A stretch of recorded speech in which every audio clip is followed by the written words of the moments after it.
we don't have a Five Nights at Freddys movie yet. Yeah, we got this one then.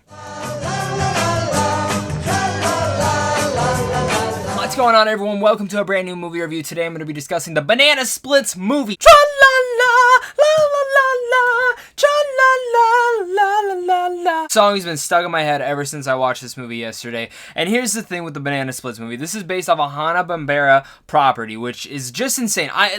My interest in this movie was based off of how the hell did they get the rights to make a G-rated property into an R-rated horror film. It's beyond me how they did it, but they did it. It's here, and I can finally talk about it. I bought it on Blu-ray because I saw so many people talking about it, and I'm like, how bad can this be? How bad can this movie be? Because it's a horror comedy. It's obviously not going to take itself too seriously. I can definitely enjoy it for what it is, but yeah, this was kind of a tough watch, to be honest with you. You know what you're getting in this movie. This movie's about a boy named Harley and his family, who all attend a taping of the Banana Splits TV show, which is supposed to be a fun-filled birthday for young Harley, but as the business usual for Rebecca, the producer of the series, starts to understand that this show is going to be canceled, and as things take an unexpected turn, the body count quickly rises, and it turns out that these animatronic Banana Split puppets are coming alive to kill every single person in attendance. Which again sounds totally like Five Nights at Freddys, which I know they've been trying to make a movie for Five Nights at Freddys,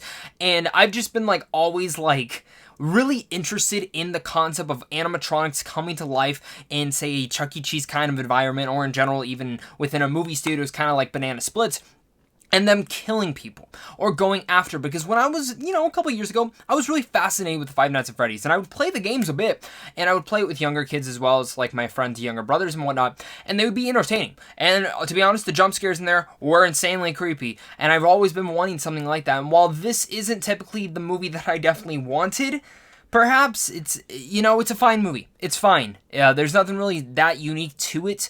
But really, if I were to talk about the pros within the Banana Splits, it is the kills.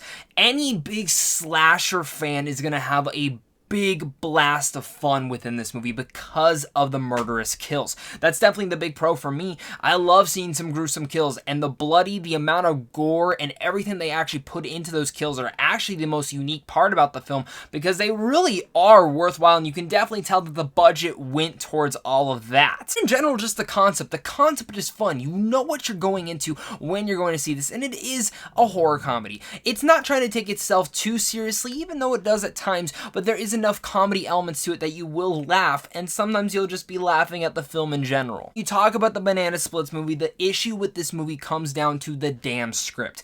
This script has some bad dialogue, and I mean not just, oh yeah, it's kind of bad. No, this has some of the worst dialogue I've seen all year long.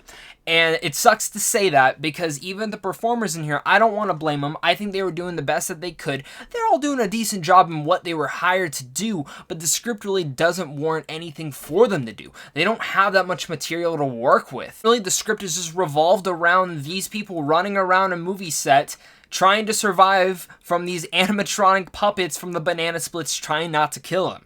And that's the whole thing. It's jarred up to predictable jump scares, but also leading into some gruesome kills, which were entertaining for the most part. It's kind of where it goes to, is it is entertaining in that part, and I think fans of the original property of the Banana Split are going to get a major kick out of it, because there certainly are a lot of callbacks to that original show. I decided to watch a couple last night before doing this review, and I said, you know what, they really got a lot of that down right, to the music, to the sounds, and some of the actual characters and what they interact with, and how they decide to kill people were a little bit fun, how they touched into that property. Even with all that fun, it is hard to enjoy this movie, even a guilty pleasure level, and I think there will be some people who do find that guilty pleasure level and do have a lot of fun for it, but being a giant horror fan, I knew what I was going into. I was going into this to expect a fun guilty pleasure, but I came out walking out going, yeah, that wasn't the best type of movie. I'll give you guys my final thoughts on the Banana Splits movie. Make sure to hit that like and subscribe if you guys are new here, because I do tons of early movie reviews like this on a daily basis. And plus, you guys can also go over a sandwich on films on how to see films early. But the best part is a big round of applause to all my Patreon supporters, because without them, I wouldn't be able to do this. Banana Splits movie. It's what you know it is. It's an R-rated horror comedy based off an original G-rated show for kids.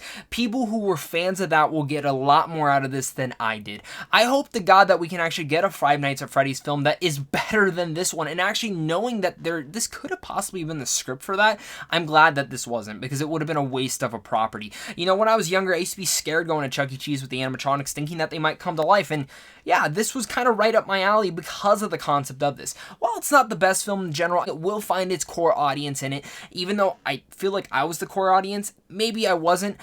I was expecting a little bit more from the movie and maybe a little bit better dialogue when it came down to it. The performances are fine, the kills were great and awesome, and slasher fans and fanatics of horror will love those elements. When it came down to the story and in general the script and just the predictability of it leading up to some of those kills, it kind of just ends up flushing it down the toilet, to the best of my manner to say. The Banana Splits movie is just an alright movie. It doesn't execute perfectly on the concept, even though it is fun at times. It's a sloppily put together fun time at the movies, and in general, instead of paying to see this, I would just wait until it comes out on the Sci-Fi Channel. So with all that said, I'm gonna give the Banana Splits movie a D+. Let me know what your guys' thoughts are on this movie. Do you guys enjoy it more than I did? Are you guys looking forward to this movie? Let's talk about it down below. And what did you guys check it out on? Did you buy it on VOD? Are you guys gonna wait till the Sci-Fi Channel? Let's talk about it down below, guys. Thank you guys so much for watching this. You guys are seriously all the best. Fingers crossed, of course, if they do a sequel to this, that it is better than this version. Thank you guys again so much for watching this, and until next time, stay clappy.